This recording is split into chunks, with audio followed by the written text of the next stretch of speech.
नमस्कार दोस्तों, स्वागत है आपका आपके अपने YouTube channel RBSC online classes में। जैसा कि हम बात कर रहे हैं, आपको पीछे टॉपिक दिख ही गया होगा रोड सेफ्टी के बारे में, यानी सड़क सुरक्षा के बारे में, जो आपके इंग्लिश के अंदर आता है 4 नंबर का, यानी सभी सब्जेक्ट में 4 नंबर का है। आज अपन बात करेंगे इंग्लिश सब्जेक्ट के रोड सेफ्टी के 4 अंकों के बारे में और कौन कौन से टॉपिक हैं, और इसको बहुत ही अच्छी ट्रिक से समझेंगे तो आपको एकदम आसानी से समझ में आ जाएगा। तो आप पूरा वीडियो देखिएगा। पूरा वीडियो देखने के बाद 100% गारंटी से आप इसके अंदर पूरे 4 के 4 अंक प्राप्त कर पाएंगे। तो देखते हैं रोड सेफ्टी को आपको जो टॉपिक आएंगे कौन कौन से महत्वपूर्ण टॉपिक हैं, और आपको बिल्कुल सिंपल लैंग्वेज में लिखा दिया जाएगा और साथ में ट्रिक बताई जाएगी, जिससे आप कोई भी आपका रोड सेफ्टी का टॉपिक आ जाए तो आप उसको कर सकते हैं। देखते हैं हम रोड सेफ्टी के बारे में कौन कौन से महत्वपूर्ण टॉपिक है और कौन सी ट्रिक है। तो देखते हैं अपनी जो ट्रिक है।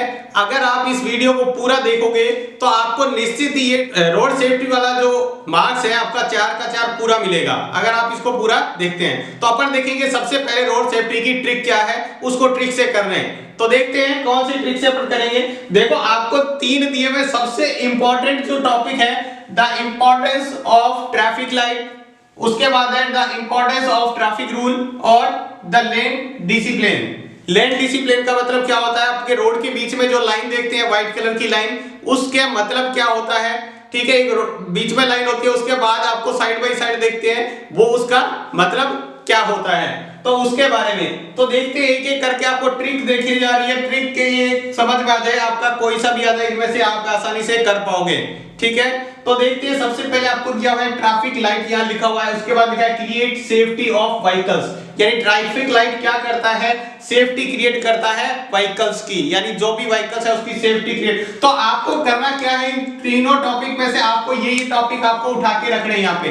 अगर ये आएगा तो इस टॉपिक की लाइन उठा के रखेंगे, अगर ये आएगा तो ये उठा के रखेंगे, और ये आएगा तो ये उठा के आपको इस जगह में, ब्लैंक जगह में रखना है, या फिर जो इस बॉक्स के अंदर रखे हुए हैं उस जगह आपको ये उठा के रखना है। तीनों के तीनों टॉपिक आपको 1 सेकंड में तैयार है। देखो, बिल्कुल आसान। आपको क्या करना है, इन लाइनों को याद करना है। बिल्कुल आसान सी लैंग्वेज में लाइन लिखी हुई है, क्रिएट एन ऑर्डर, यानी एक ऑर्डर क्रिएट करते हैं। क्रिएट एन ट्रैफिक सिस्टम, एक ट्रैफिक सिस्टम को क्रिएट करते हैं। Save lives and avoid accident, अपनी लाइफ को सेव करते हैं और एक्सीडेंट से बचाते हैं। सेव लॉस ऑफ प्रॉपर्टीज, यानी एक्सीडेंट होने के बाद जो अपनी मनी लॉस होता है उसको बचाते हैं। और क्या है, we should follow traffic lights, हमें ट्रैफिक लाइट्स के जो रूल है उनको फॉलो करना चाहिए, या ट्रैफिक लाइट की जगह अगर यहाँ आता है ट्रैफिक रूल तो यहाँ ट्रैफिक रूल लिख देंगे, और लेन डिसिप्लिन आता है तो अपन यहाँ पर क्या लिख देंगे, लेन डिसिप्लिन। बाकी आपको वैसा का वैसा ही लिखना है, कोई भी आपको चेंजेस नहीं करने हैं। आप पूरा का पूरा बना दोगे तो आपके पूरे मार्क्स हैं जो आपको मिल जाएंगे। ठीक है, तो इनको आप अच्छी तरह याद कर लीजिए, इनको आप अच्छी तरह याद करेंगे। ये देखो, drives must not be use mobile phone, यानी मोबाइल फोन का यूज नहीं करना चाहिए। डोंट ड्रिंक एंड ड्राइव, यानी ड्रिंक के बाद में ड्राइव नहीं करनी चाहिए। हाँ, उसके बाद में जो ट्रैफिक लाइट के अंदर आपको 3 लाइटें होती है, उसका थोड़ा सा ध्यान रखना है, एक्स्ट्रा में रखना है। ट्रैफिक लाइट ये आप इसमें दोनों में लिख सकते हो। जैसे आपको पता है कौन कौन सी लाइट होती है, एक होती है रेड, ठीक है, दूसरी होती है ग्रीन, और थर्ड होती है येलो। रेड का मतलब क्या होता है, स्टॉप, यानी रुकना। ग्रीन का मतलब क्या होता है, गो, यानी जाना। और येलो का मतलब क्या होता है, गेट रेडी।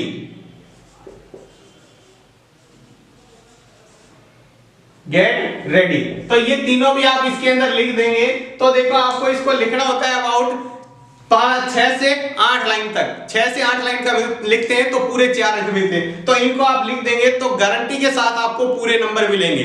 ठीक है, आप इनको आसानी से, बिल्कुल आपकी सिंपल लैंग्वेज में और आसान सी जो स्पेलिंग है उनको यूज करके ये बनाया गया है। तो आप इसको आप नोट कर सकते हो और लिख सकते हो। फिर उसके बाद अगला टॉपिक बात करते हैं।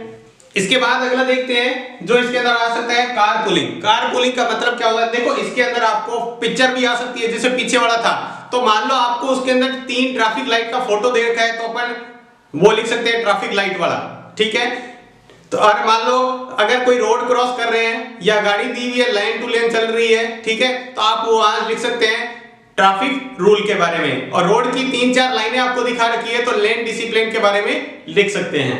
ठीक है, अब देखो अपना कार पुलिंग। कार पुलिंग का मतलब क्या होता है, पहले वो समझ लेते हैं। सबसे पहले तो अपने को मतलब पता होना चाहिए, और बहुत सिंपल से अपने टेंस है, सेंटेंस है, जो हिंदी के अंदर समझेंगे तो इंग्लिश में भी याद रह जाएंगे। देखो, कार पुलिंग का मतलब होता है मान लो 3-4 जने किसी एक कार को या एक व्हीकल को शेयर करके एक स्थान से दूसरे स्थान तक जाना। जैसे मान लो 3 व्यक्ति हैं, तीनों एक तो अलग अलग अपनी कार लेके जाएं या कोई व्हीकल जैसे मोटरसाइकिल लेके जाएं, या फिर तीनों एक ही कार में जाएं, या 4 जने अलग अलग जाएं, या 4 जने एक ही कार में जाएं, तो वो होता है कारपूलिंग। यानी देखो क्या लिखा है, when we use a car or vehicle for more people, यानी एक कार को 2 या 2 से अधिक व्यक्तियों के लिए यूज करना, इट इज कॉल्ड कारपूलिंग। इसको क्या कहते हैं, कारपूलिंग कहते हैं। It save fuel. अब देखो आपको बेनिफिट्स ऑफ कारपूलिंग है, तो ये देखो बेनिफिट्स, ये तो लाइन लिखनी है कारपूलिंग कहते किसका है, उसके बाद इसके बेनिफिट। कारपूलिंग मान लो 4 जने एक ही कार यूज करेंगे तो क्या होगा, पेट्रोल कम बलेगा, ठीक है, तो खर्चा कम होगा, ठीक है, और साथ में क्या होगा,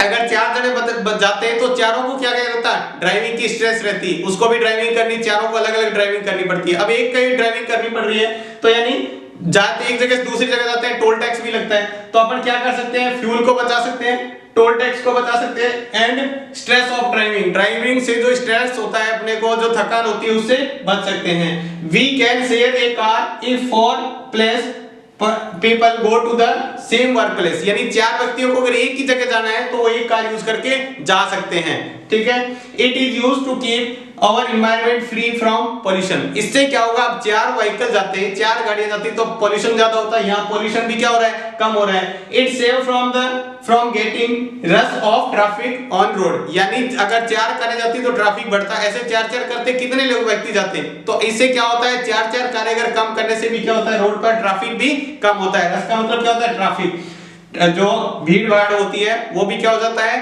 ट्रैफिक कम हो जाता है। यानी तो ये था कारपूलिंग के बारे में, बहुत ही इंपॉर्टेंट है, इसको अच्छी तरह कर लीजिएगा।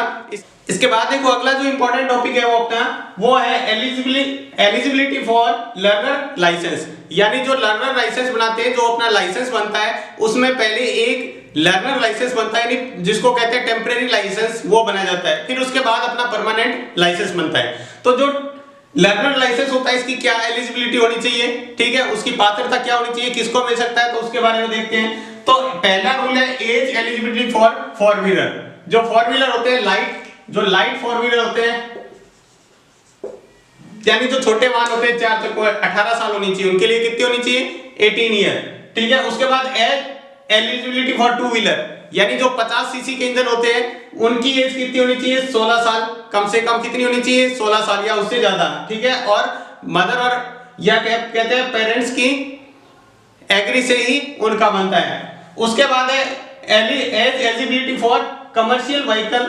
इसके लिए कमर्शियल मतलब जो किसके लिए, ट्रांसपोर्ट के लिए यूज लेते हैं, बड़े व्हीकल होते हैं, उनके लिए 21 साल उम्र होनी चाहिए। दूसरा क्या है, conversion with traffic rules and regulation, यानी उसको ट्रैफिक रूल और रेगुलेशन के बारे में पता होना चाहिए। ये जब बनवाने जाते हैं तो पहले एक छोटा सा एग्जाम होता है जिसके अंदर ये ट्रैफिक रूल्स और रेगुलेशन के बारे में उसमें क्वेश्चन आते हैं, उसको पास करना पड़ता है, तो उसके बारे में आपको अच्छे नॉलेज होनी चाहिए, तो आपको क्या हो जाएगा, लर्नर लाइसेंस मिल जाएगा। इसके बाद में कम से कम 1 महीना और ज्यादा से ज्यादा 6 महीने तक आप जाकर उसका परमानेंट लाइसेंस बनवा सकते हैं। तो उसकी भी एलिजिबिलिटी देख लेते हैं, परमानेंट लाइसेंस की क्या होती है, काफी इंपॉर्टेंट पर्सन है उसके बारे में। तो लर्नर के बाद में अपन देखते हैं परमानेंट लाइसेंस है, उसके एलिजिबिलिटी क्या है, आपको परमानेंट लाइसेंस कब मिल सकता है। पहले आपको लर्नर लाइसेंस बनवाना पड़ता है, उसके बाद परमानेंट बनता है। तो देखो एलिजिबिलिटी क्या होती है, you should have a valid learner licence, यानी एक वैलिड लर्नर लाइसेंस होना चाहिए आपके पास, तब आपको परमानेंट मिल सकता है। दूसरा देखो, you should apply after 30 days and with in 180 days, यानी आपने जो पहले लर्नर लाइसेंस अप्लाई किया था उसके 30 दिन बाद और 180 दिन के अंदर, यानी लगभग 1 महीने बाद, यानी पूरा 1 महीने से लगा के बाद में 6 महीने तक आप उसको क्या कर सकते हो, लर्नर लाइसेंस है तब तक आप उसका परमानेंट लाइसेंस बनवा सकते हो। यानी जो परमानेंट लाइसेंस आपने पहले लर्नर लाइसेंस बनवाया है उसके 30 दिन बाद से लगाकर 180 दिन के बीच में आप उसका परमानेंट लाइसेंस बनवाने के लिए जा सकते हैं, ठीक है। उसके लिए क्या है, you should be converse about the vehicle system, यानी आपको क्या होना चाहिए, व्हीकल चलाने में आप एकदम दस्त होने चाहिए, यानी माहिर होने चाहिए, आपको व्हीकल चलाना आना चाहिए। ड्राइविंग अच्छी तरह आनी चाहिए, व्हीकल के बारे में पता होना चाहिए, ठीक है, ड्राइविंग अच्छी तरह से आनी चाहिए, ट्रैफिक रूल आपको रूल और रेगुलेशन के बारे में अच्छी तरह से पता होना चाहिए। अगर ये सारी चीजें आप एलिजिबिलिटी है आपके अंदर तो आपका लर्नर से परमानेंट लाइसेंस भी बन जाएगा। तो ये था इसके बारे में, इसको भी आप अच्छी तरह कर लें, बहुत ही इंपॉर्टेंट टॉपिक है, अपन उसके बारे में सिर्फ डिस्कस कर रहे हैं जो इस बार परीक्षा के लिए बहुत ही ज्यादा महत्वपूर्ण है और निश्चित ही आपको इसमें से एक पेपर में देखने को मिलेगा। इसके बाद अगला एक और टॉपिक देखते हैं, सेफ ड्राइविंग, यानी आप सेफ ड्राइविंग कैसे कर सकते हैं, क्या क्या रूल है सेफ ड्राइविंग के, यानी आपको ये भी पर्सन दे दे और ये भी दे दे अगर आपको कोई व्हीकल है, ठीक है, या एक्सीडेंट को कैसे कम कर सकते हैं, तो इन पॉइंट्स को फॉलो करके आप इनको एक्सीडेंट को कम कर सकते हैं। जैसे पिछली बार 2019 में आया था, how to you reduce the, कह सकते हैं एक्सीडेंट, यानी एक्सीडेंट को कैसे रिड्यूस कर सकते हैं, जो एक्सीडेंट होते हैं उनको कैसे कम कर सकते हैं, या फिर सेफ ड्राइविंग क्या है।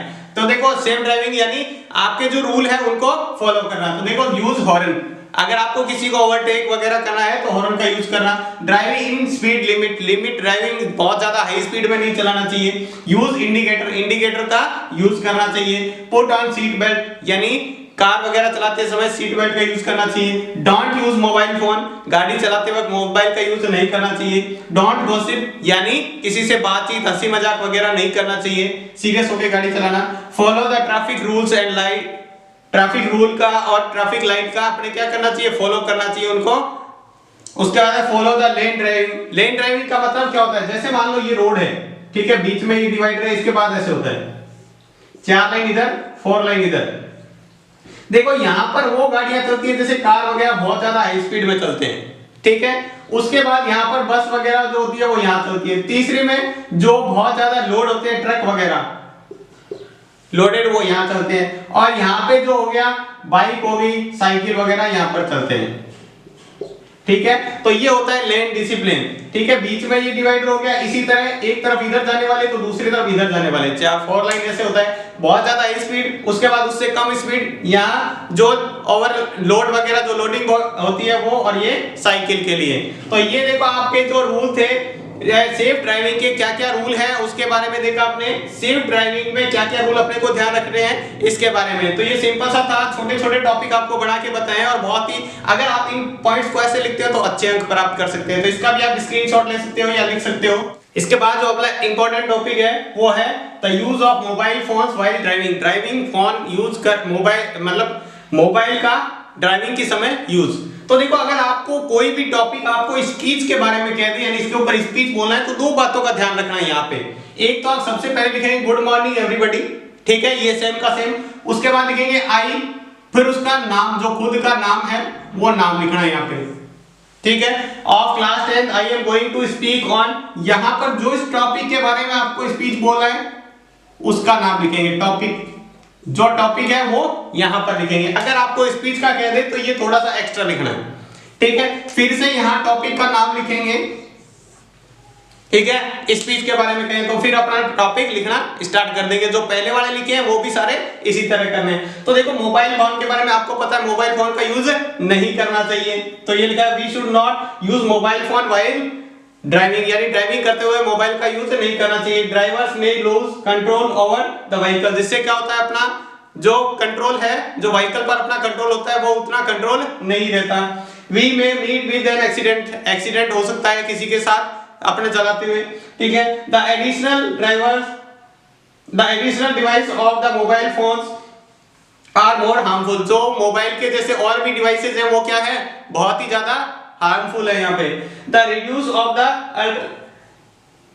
अलर्टनेस ऑफ ड्राइवर्स, ये क्या करता है, जो ड्राइवर की अलर्टनेस होता है या ड्राइवर की जो सतर्कता होती है, यानी चौकन्ना रहता है, उसको क्या कर देता है, खत्म कर देता है, ठीक है। जिससे अपने क्या एक्सीडेंट होने के चांसेस बढ़ जाते हैं। तो देखो ये आपको तब लिखना है ये 4 लाइनें जब आपको स्पीच के बारे में कह दे, अदरवाइज आप टॉपिक का नाम लिख के और यहीं से स्टार्ट करेंगे, यही लिखेंगे। तो ये था आपका जो सड़क सुरक्षा का महत्वपूर्ण टॉपिक थे, जिसमें एक और था the use of mobile phone while driving. तो इसको भी आप लिख सकते हैं, इसका स्क्रीनशॉट ले सकते हैं। इसके बाद जो पढ़ने जा रहे हैं ड्रंक ड्राइविंग, बहुत ही इंपॉर्टेंट है इस बार के लिए। अगर इसको अच्छी तरह याद कर लेना, क्योंकि इस बार के लिए बहुत इंपॉर्टेंट है। देखते हैं इसमें, तो एक ड्रंक ड्राइविंग में क्या होता है, मतलब ड्रंक का मतलब शराब वगैरह पी के, अपन जो लिमिट है उससे ज्यादा पी के अगर ड्राइविंग करते हैं तो वो ड्रंक ड्राइव में आता है। सबसे पहले तो ये क्या है, क्राइम है, यानी एक क्राइम है जो drunk drive is a crime, ठीक है। The drunk drivers loses control, यानी अगर कोई ड्राइवर ड्रंक किया हुआ है तो वो अपना कंट्रोल खो देता है, फिर उसको गाड़ी सही से नहीं चला सकता। His mind and body become dull, यानी उसकी माइंड है, यानी उसका जो दिमाग है और उसकी जो बॉडी है ढंग से काम नहीं करती है। डल यानी एक मंद की तरह, ठीक है, एक मंद बुद्धि की तरह काम करने लग जाती है। This lead to an accident, जिससे क्या होते हैं, संभावना बढ़ जाती है एक्सीडेंट होने की ड्रंक से, ठीक है। उसके बाद dangerous for other road user, खुद के लिए तो डेंजर है ही है, साथ में क्या होता है, अगर एक्सीडेंट होगा तो दूसरे को और क्या करेगा, नुकसान पहुंचाएगा। तो अदर रोड यूजर हैं उनको भी ये नुकसान पहुंचा सकता है। उसके बाद देखो इसकी पनिशमेंट क्या है, क्या क्या इसकी सजा होती है। सबसे पहले तो ये under section 185 of motor vehicle act के अंदर आता है। कौन कौन से सेक्शन के अंदर, यानी धारा 185 जिसको कहते हैं उसके अंदर आता है। अच्छी तरह याद कर लेना, बाकी सब्जेक्ट में भी काम आएगा। धारा 185 के अंदर, अनुच्छेद 185। देखो फाइन अप टू 2000 रुपए उसको क्या हो सकती है, 2000 रुपए का उसको जुर्माना भी लग सकता है, या फिर सजा हो सकती है 6 महीने की, अप टू 6 मंथ की उसको क्या हो सकती है, सजा हो सकती है। तो ये था एक बहुत ही इंपॉर्टेंट टॉपिक, इसको आप अच्छी तरह याद करें, ठीक है। इसका स्क्रीनशॉट ले लें।